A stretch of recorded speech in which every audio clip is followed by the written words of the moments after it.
1 cup পেঁয়াজ নিয়ে নিয়েছি, এলাচ, দারচিনি, লং নিয়ে নিয়েছি, তেজপাতা নিয়ে নিয়েছি।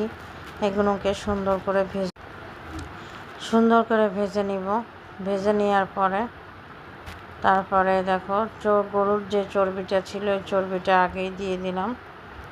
তারপরে এখানে 1 টেবিল চামচ রসুন বাটা, 1 টেবিল চামচ আদা বাটা, 1 টেবিল চামচ পেঁয়াজ, ধনিয়া গুঁড়া, জিরা গুঁড়া 1 চামচ, হলুদ 1 চামচ, লবণ স্বাদ মতন, গুঁড়া মরিচ 1.5 টেবিল চামচ। এখন মশলাগুলো একটু পানি দিয়ে মিক্স করে রাখবো, তাহলে বাটা মশলাটা ফ্লেভার হবে। তারপরে দেখো আমি এখন বাটিটা দিয়ে একটু পানি দিয়ে দিলাম, মশলাটা সুন্দর করে কষায় নিব অফ ক্যামেরায়।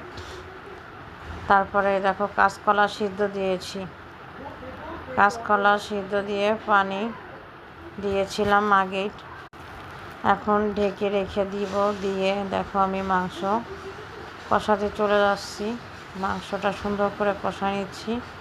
কষায় নেওয়ার পরে 1 কেজি মাংস নিচ্ছি, তোমাদের যতটুকু প্রয়োজন ততটুকু নেবা। সুন্দর করে এখন মাংসটা কষায় নিব, যেহেতু আমি প্রেশার কুকারে সিটি দিব, এর জন্য সুন্দর করে কষায় নিচ্ছি। আসলে আমি এক দিন এক একভাবে রাঁধি, যেদিন যেভাবে মন চায়, যেদিন শরীর ভালো লাগে।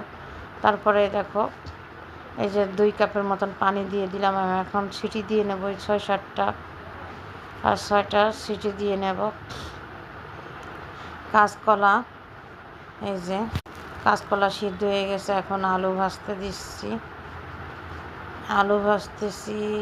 আলু ভেজে নিয়েছি, শুকনো মরিচ ভেজে উঠায় রেখে দিলাম।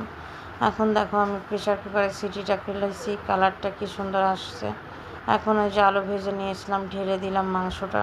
এখন সুন্দর করে আবারও আমি একটু কষায় নিব। কষায় নেওয়ার পরে ফুটন্ত পানি দিয়ে দিয়েছি, একটু লবণ দিয়ে দিলাম।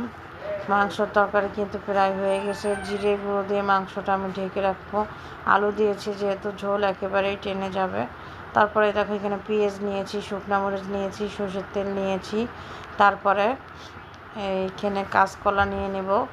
কাঁচকলা আর কাতলা মাছ 2 পিস, 3 পিসের মতন কাতলা মাছ নিয়েছি, কাটা ছাড়াই নিয়েছি। আর কাঁচকলা, এটাই মনে হয় প্রথম ভর্তা আমি করলাম, নতুন রেসিপি। তোমরা চাইলে বানাই খেতে পারো। ভর্তাটা সত্যি অনেক টেস্ট লাগছিল।